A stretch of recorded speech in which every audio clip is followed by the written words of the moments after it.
Really? Steak for Christmas? What kind of joke is this?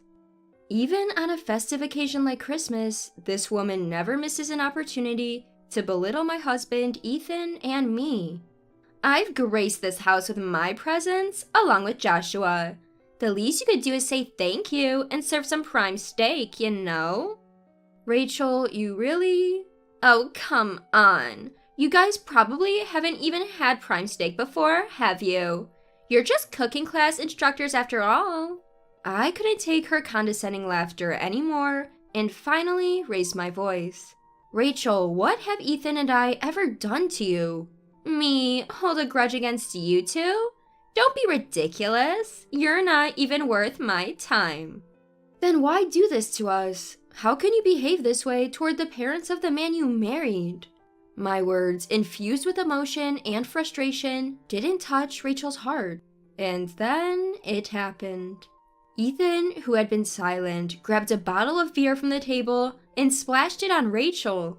For the first time, we saw Ethan genuinely angry, which made Rachel take a pause, but not for long. Fine, have it your way. I'll tell Joshua about this, she said, making her way to exit the room with as much bravado as she entered. But the door swung open before she could leave. There's no need for that. What? The man who appeared was Joshua, and Rachel would soon face the consequences of her reckless behavior. My name is Lily Johnson, a 70-year-old who runs a modest cooking school in Boston. I have a family that consists of my husband Ethan and our son Joshua. We run the cooking class together. We're not a big name in the culinary world. We rent a room in a community center in Boston. Joshua's in-laws run a major company specializing in cultural centers, and they provide the financial backing and ingredients needed for the operation. Thanks to the support from this major company, the class has been able to continue for a long time. The instructors and local people alike enjoy building relationships through cooking. We've even started getting attendees who come from far away, saying, "Yours is the only class where we can enjoy good food and good company." This makes me sincerely grateful for my life as a cooking class instructor. As for Joshua, he's now 42 and has recently been appointed to the president of the company he works for. He's a hardworking and personable individual, and his talents have not gone unnoticed. He's being groomed to take over the leadership of the company. Continuing from the previous scenario, Joshua's career and popularity didn't waver even after he became the company president. In fact, under his leadership, the company flourished, increasing its scale and asset value. During this time of Joshua's success, Ethan and I met her. One day, Joshua brought home a woman as his fiancée. Her name was Rachel. In her early 40s, just like Joshua, she was strikingly beautiful for her age, which took my breath away. However, as soon as Rachel stepped into our home, she whispered loud enough for only us to hear. "Seriously, this tiny, rundown place is Joshua's family home? This has got to be a joke." Both Ethan and I were taken aback by her sudden negative comments. Thinking it might be a misunderstanding, we escorted her into the living room. When introduced by Joshua, Rachel greeted us politely and humbly, as if her earlier comment was a lie.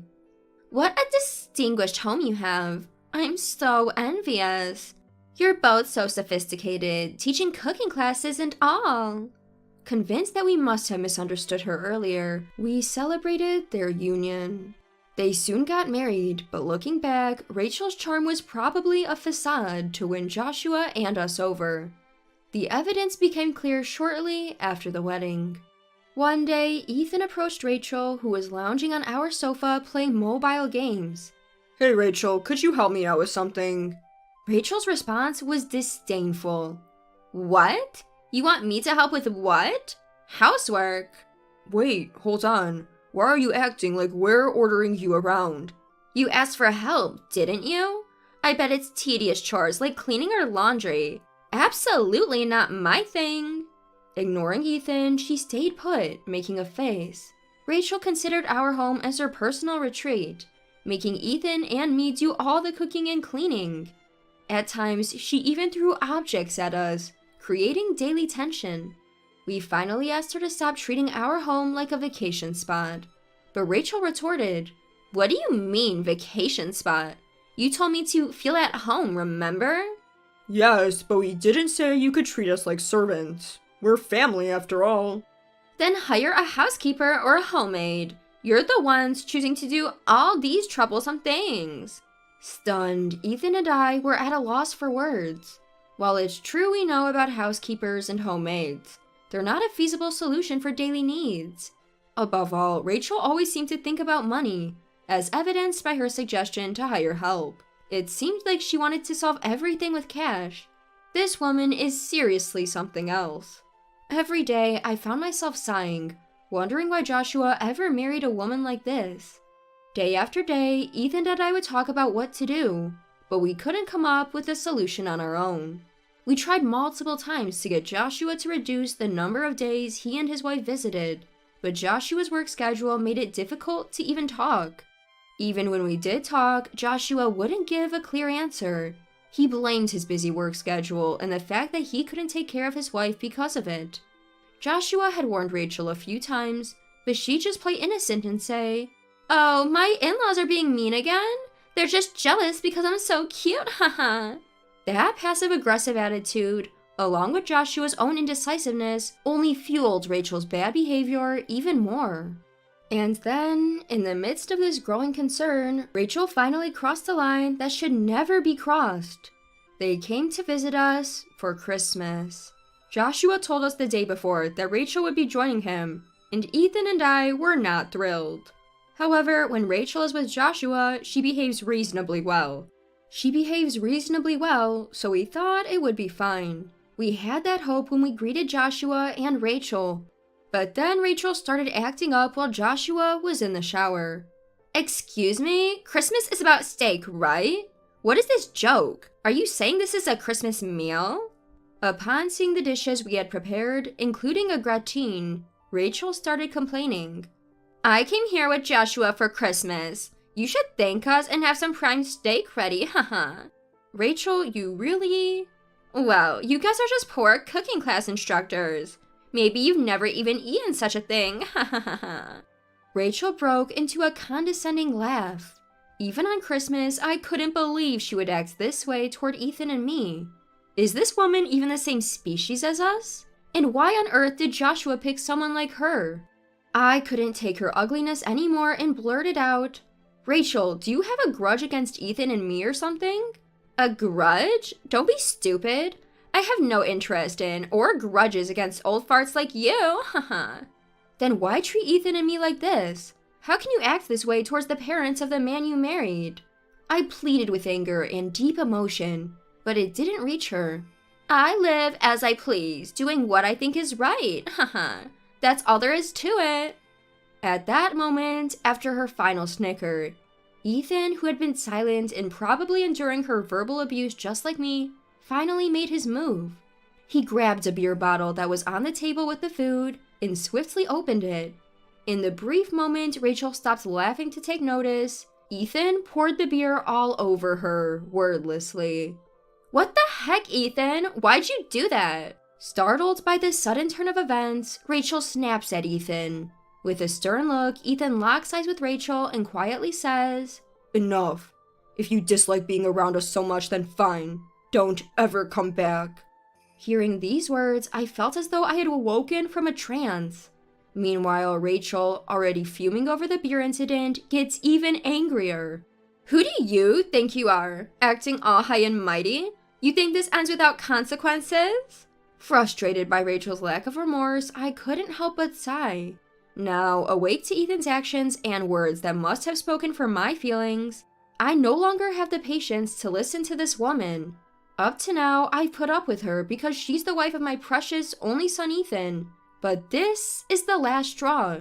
Then show me what these consequences are, if you can. Oh, I will. I'll tell Joshua right now.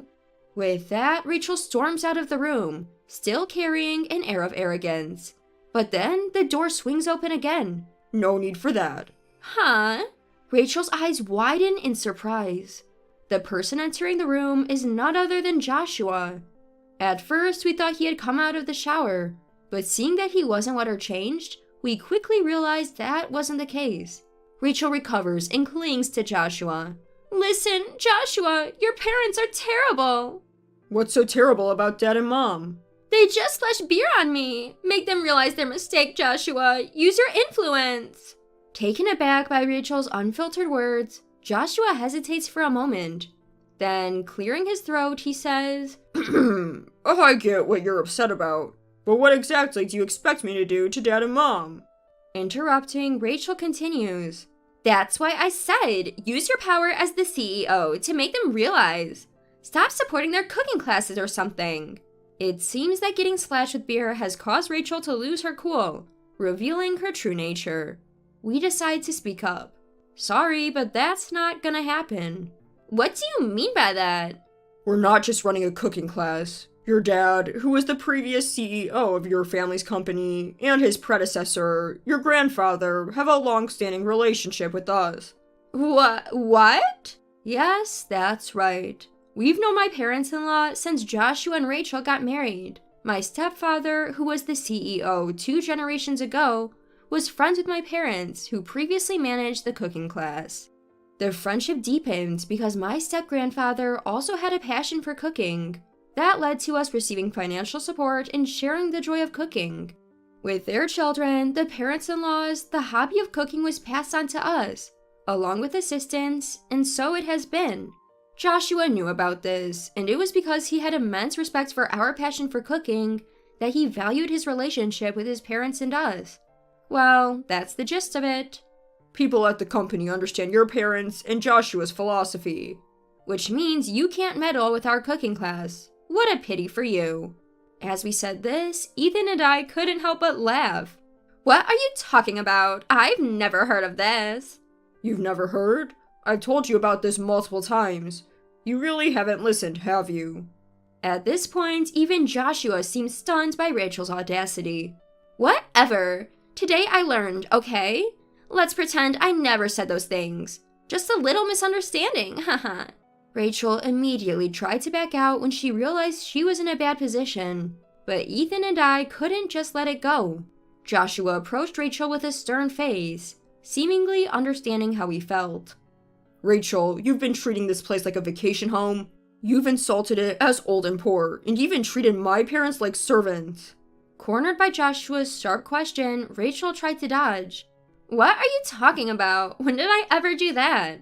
I've been here multiple times to support your parents. No use playing dumb. I've heard from my parents. And I also heard you earlier ordering top-tier steak because our cooking was subpar.